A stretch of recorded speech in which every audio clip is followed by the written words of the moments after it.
That's what they need to be, one. And two, they needed Sam Darnold, I think, to close the gap between where they are and being a good team. Think about it.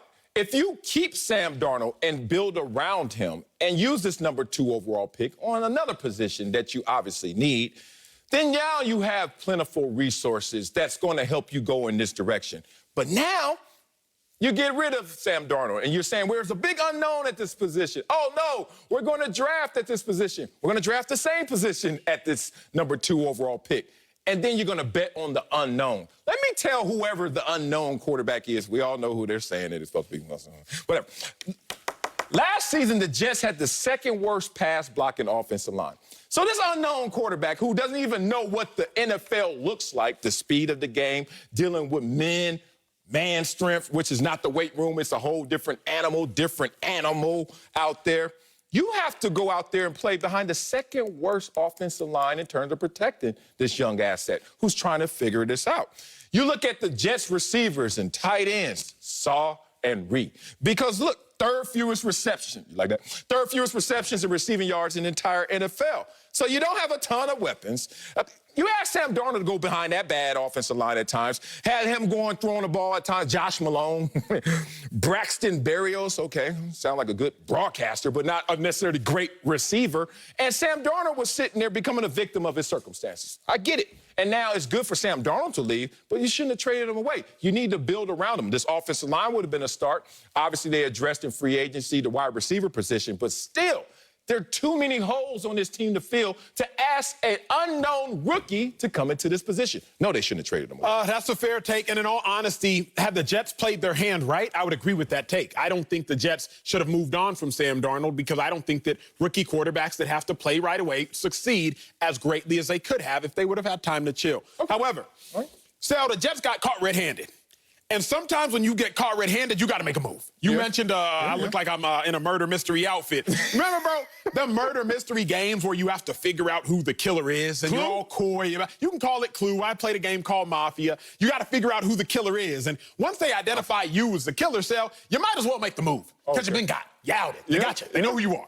What's the move? The move is this. What's the move? We now know the Jets are drafting a quarterback. Yeah. The whole world found out the Jets were drafting a quarterback the second the 49ers traded down to that #3 overall pick. Gotcha. And the Niners traded down with the Dolphins. If the Jets weren't drafting a quarterback, the Jets would have been like, ooh, pick us. Give us 2 first-rounders, give us a third-rounder, and you can take our first-round pick. So when the Jets didn't make that move, they were caught. We know y'all drafting a quarterback. So since we know you're drafting a quarterback, New York Jets, we know y'all don't need Sam Darnold. Because we know y'all don't need Sam Darnold, stop fronting. Stop acting. Don't play it coy. You've been caught red-handed. Go ahead and move them. Okay. And that's what happened with the Jets. So I'm with you. Had they played their cards right, had they not been outed, keep Sam Darnold. At least keep Sam Darnold closer to the draft. At least keep Sam Darnold and continue to build leverage upon Sam Darnold as you figure out exactly what you're going to do. But once the whole world knew y'all drafting a quarterback, the whole world knew y'all not keeping 2 quarterbacks under 23. Yeah. What you need 2 young quarterbacks that do nearly the exact same thing on your roster for, assuming they take Zach Wilson, which you've kind of alluded to. Yeah.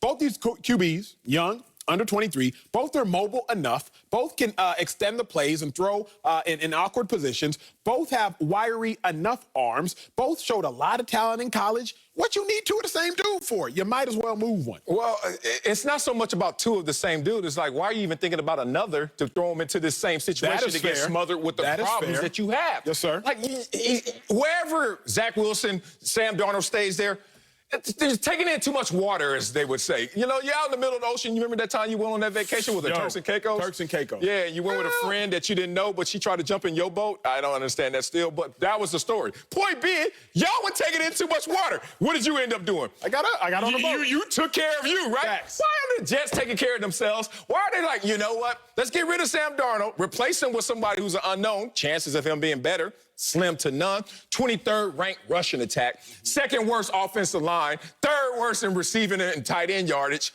Oh, yeah, Zach Wilson, come save the day. Zach Wilson could be like, hey, bro, let me remind y'all, I didn't play against top talent even in college, let alone now going to the pro level. And then all of these are the negative surroundings. I get Robert Saleh wants his new quarterback.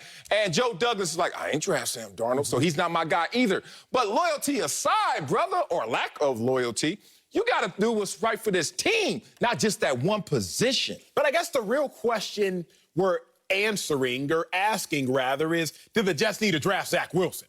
Because assuming the Jets are drafting Zach Wilson, they need to trade Sam Darnold. I think me and you were on the same page. Right. The Jets never needed to draft Zach Wilson, right? If we can talk the real, this, Jets, if y'all had the opportunity to get 2 first-round picks and a 3rd-round pick or whatever else the Dolphins hauled in for their number 3 overall pick. Played it better. Jets, play your hand better. Yeah. Because what it seems like we really kind of getting to is Zach Wilson, if at all an upgrade over Sam Darnold, is not a major upgrade over Sam Darnold. But you know what is an upgrade over the number 2 overall pick?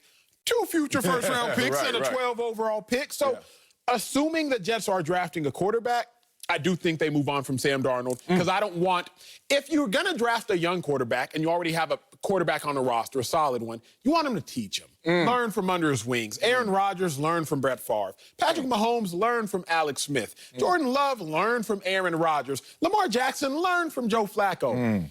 But Sam Darnold ain't got nothing to teach Zach Wilson.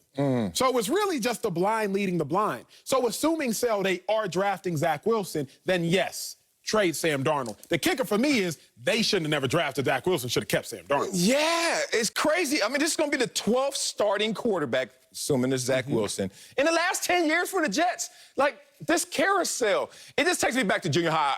People thought I wasn't that cute. I don't know what they were seeing because I thought I was, but I looked a mess, dog, in junior high school. But I had a really beautiful girlfriend because she liked me for me. Hey, shut up. Miss Adams, I call her Miss Adams right now. I won't say her name, Davita.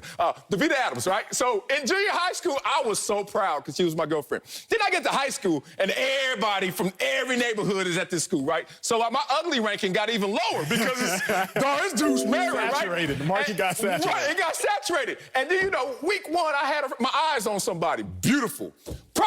Was you still with Davita? No, she left. She moved away. Okay, that's the broke my heart. That's the kind of guy I was working with. Yeah. You trying to catch me slipping right there. Davita, love you, girl. I know you're married, but enjoy your life. Here's the thing. I get to high school, and I'm like, got my eyes on her. Okay. Problem was, everybody had their eyes on her. And then I looked up, I said, you know what? I'm going to talk to her. Fast forward. It didn't work out. You know why? I was ugly, duh. And 2, she had too many options. Here's the thing when I bring this back to the Jets. The Jets situation to me is troubling and puzzling because this is a team that is looking at other situations and saying, we don't want to address the line. We don't want to address the running game. We don't want to address the defense fully. We don't want to address all these issues fully. They got 21 picks in the next 2 years, and they decide to go lateral, if not backwards, to go get a situation like that. The Jets are ugly. That's what's simple about this, and they don't understand how ugly they are. Wait till they play this year. They'll be in high school. Coming up, should NFL players be pushing for a 36-week pay schedule? Oh, this is going